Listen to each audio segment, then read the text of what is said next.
Sumasahimpapawid mula sa Premier Ibanag City of the North. Para sa Diyos at sa Pilipinas nating mahal, ito ang DZYT 765 SMNI Radio Tuguegarao. Kapartner mo sa balita at serbisyo.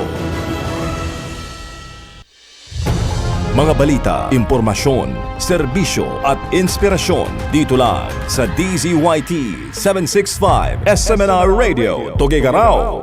SMNI Radio News Blast. NBI volunteer driver sa Senate shooting case, pansamantalang pinalaya matapos nagpiyansa.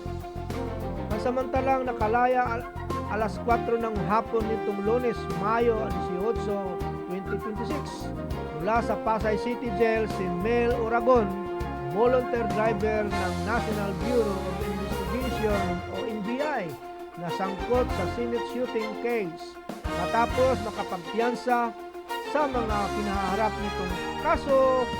Ayon sa NCRPO, umabot sa 80,000 ang piyansa para sa kasong paglabag sa Comprehensive Firearms and Ammunition Regulation Act, habang 36,000 naman ang para sa kasong direct assault.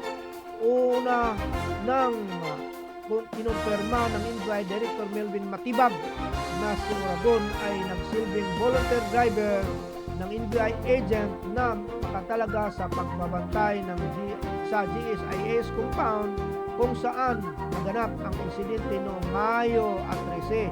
Ayon kay Matibag, hindi opisyal na empleyado ng ahensya si Oragon, ngunit bahagi umano ito ng support personnel na tumutulong sa operasyon noong araw ng insidente.